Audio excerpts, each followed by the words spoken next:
Yeah, I think that's the feeling around the place. Is it a lack of interest now, really? The season's been. You said there in your little speech that it's been a bad. Your long speech, your big speech. It's been a bad 7 days. It's been really a bad 6 or 7 months. Yeah. Really, you think the season's not been good enough? And now that the sack Froley was coming, we all knew that. We all felt that. But where was the plan? You think there has to be a plan. They must be bringing an elite top coach into the football club to revive the city. This is Man United. They should have the best of everything. And to not have a plan and bring what is technically, he's a sporting director. I think he's coached the team 2 years out of the last 10 years. Don't get me wrong, I like the man. I think he comes across really well. His team, he looks like he's lacked experience in coaching in the last 5 or 6 years, whatever it's been. And his team, they're a team of individuals. You look at the difference today in Man United's team to Southampton, and you said then we have to give Southampton were brilliant today. I thought the coaching, the methods, the patterns of play, the 2 centre forwards, the midfield players were fantastic. And you look at United and they're a little bit all over the place. At one time, McTominay's left on his own in midfield, then it's Pogba left on his own in midfield. Where Bruno Fernandes is playing, I don't know. He's absolutely all over the pitch. The 2 wide players, for me, just don't work anywhere near hard enough. And this game, it isn't always about being in possession and doing the great stuff. Sometimes you've got to do the stuff that is ugly and it gives you a bit of pain, you don't like doing it. So often this team jog back and it's so easy to play against.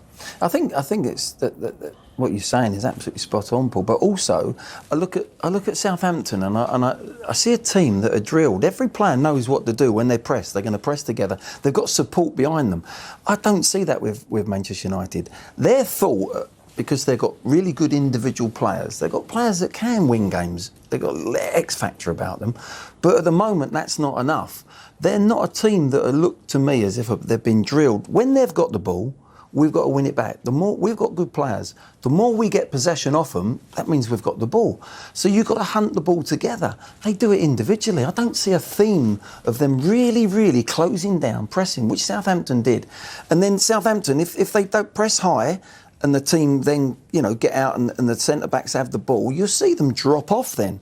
They don't commit stupidly. Then there's a midway press, and then the back four gets back in touch, because the 2 fullbacks for Southampton, they get so far high up the pitch that's why they do press.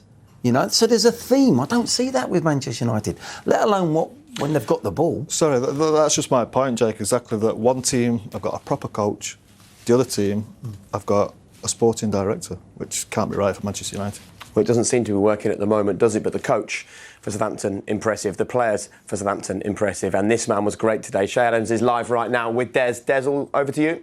He certainly was, Jake. Che Adams, what a great display. To rebound at Old Trafford, that's a big point for you. Yeah, huge. We've had a great week this week. And, it just keeps building and building. And, obviously everyone's delighted. And it was a big performance. Yeah, it has been a decent week, hasn't it? A winner at Spurs, one here today, a bit of momentum, as you say. Yeah, and personally as well, it's nice to be amongst the goals as well. But more importantly is the points on the board. And, we've done that with a huge display today. Smashing finish across the keeper. Yeah, it was. Yeah, I was half ready to go for the rebound as well, because I thought it was coming out. But yeah, obviously when Moy played me in, I just had one thought in my mind, and that was go to the far corner. So yeah, I'm thankful that it came off. A sign of the effort that the whole side put in. You've got cramp because you're chasing back as well.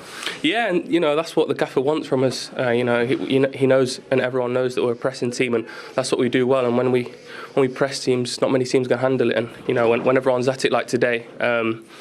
We can beat anyone, I think. When you went in at half-time, you must feel slightly aggrieved. But you had some chances, didn't you? Armstrong, Perot.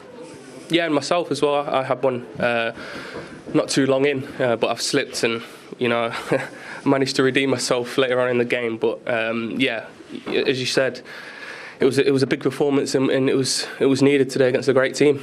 Yeah, you responded though. They were flying in the first half, and they got wide and they got behind your defence, and they scored a goal. But then you came out second half and struck immediately. Do you feel that United are vulnerable at this point now at post second half? No, obviously the lads spoke about it, and that's when they're most vulnerable, and we managed to dust ourselves down at half time and go into the second half, flying, and obviously getting a goal helped us, and we grew more into the game. Top work. Thank you very much. Cheers. Thanks a lot. Yeah, well played, that man. Let's have a look at his goal, shall we? The equaliser for Southampton today. Yeah, I mean, it was a really it was a typical way that Southampton have played. The passing, look at it. It starts with the keeper. Lovely ball out to Peru. Look at the space he's got there. Then you got ᴅᴏ there, lots of space. Peru goes on. There it is. Look, they've opened them up very quickly. And where United's defence gone, I do not know. And it's a really good finish. And I thought to myself, he must have curled that round De Gea. Until I saw it again, what De Gea's going again with his feet for in those circumstances, I do not know. If he lays down and goes across like he should, look. Now, he makes a lot of good saves with his feet, De Gea, from reactions, from about 6-yard box if it's a corner. What on earth he's going with his feet for? And from that angle, I do not understand that as a goalkeeper. If he lays down, he lays his legs on the near post and goes across, he saves it. I did think at the time, didn't we, what a good finish. How did he get that round him? But then the second time I saw it, I thought, that's the reason why. But great patterns of play. All day long they'd put them sort of patterns of play together, and this time it ended up in the back of the net. It's a goal that sums up Saints, I think, isn't it? Yeah, it was a great goal, and as I said before, Manchester United, they're easy to play against. Players don't really want to put a shift in.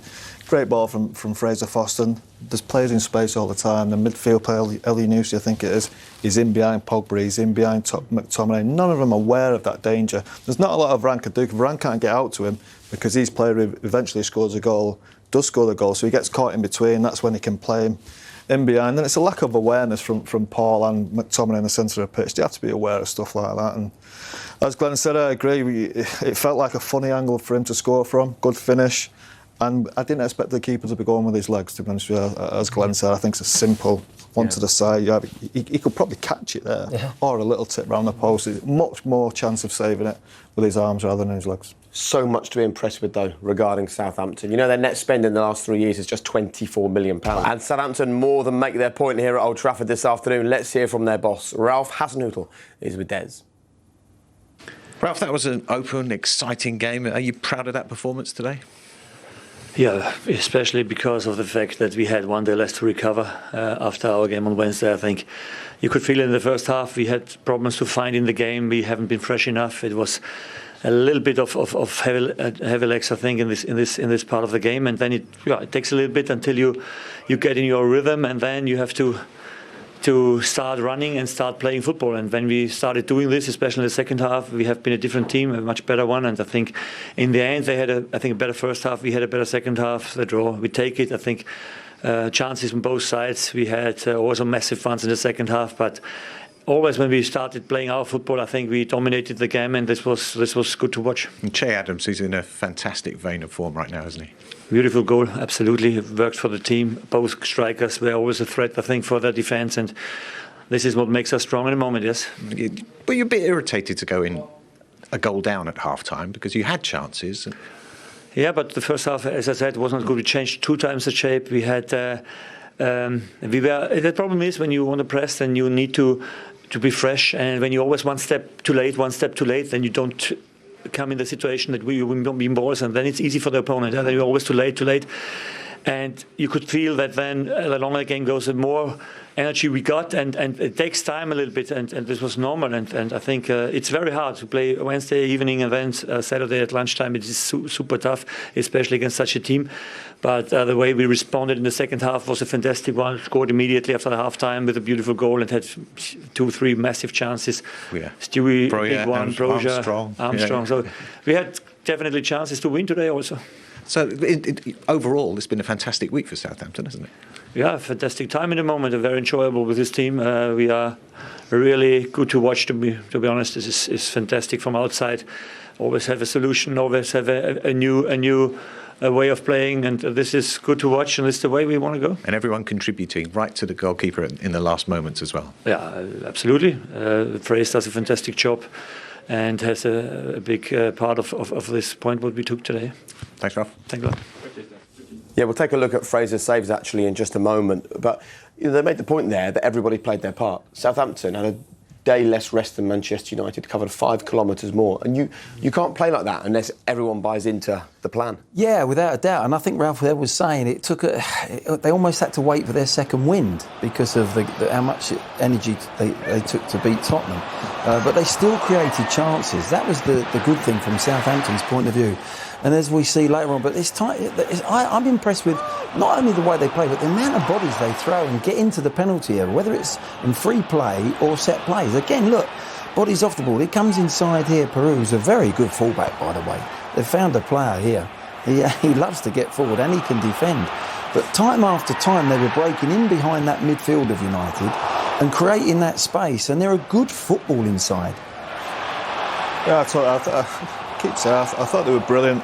And the Manchester United players, they don't want to do the ugly. We talk about them 5 kilometres, and you watch the game, and it's glaringly obvious that players don't want to put a shift in for this club, which is crazy, really. And you see that Southampton team, they play the positions brilliantly. I thought Romeo today, and James Ward-Prowse, without standing out, I thought they were brilliant today. I thought the 2 centre forwards were a real handful and played together. We talked about partnerships. We spoke about partnerships before the game. Southampton had them all over the pitch. Man United, not a one. Cool. Well, let's find out what the problem might be. As Paul Scholes just said, players that don't want to put a shift in for the club. This will be an interesting interview. Des is with Ralf Rangnick. Ralf, what can you say? I mean, it's a familiar story, isn't it, from recent events? Yes. Unfortunately, again, very similar to the last couple of games. Very good first half. Very good first half hour. We did all the things that we intended to do with the counter-attacks, with the deep runs. Exactly that way we created the goal and prepared that goal. Great goal in all aspects of the goal.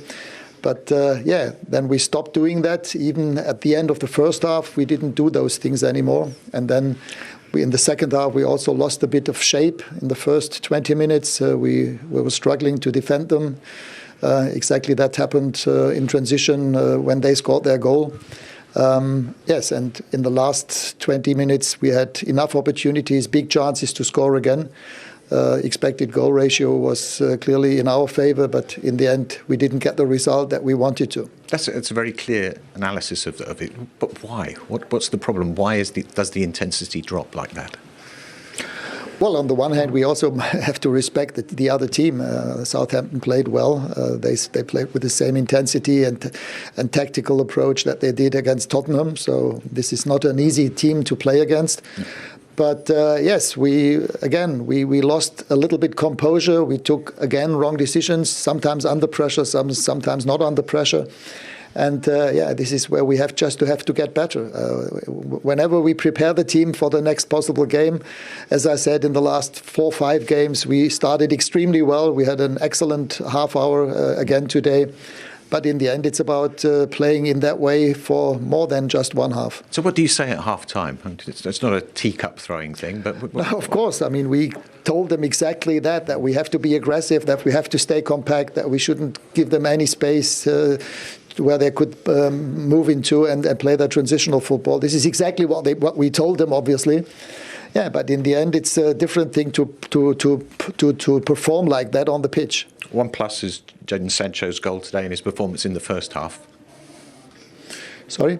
Jadon Sancho's performance in the first half was one of the positives, one was a plus. Well, Jadon is in good shape, not only in the first half, also in the second half. He had his good moments. With Jadon's performance in the last couple of weeks, I'm very pleased. This is the Jadon Sancho that I know from the German Bundesliga.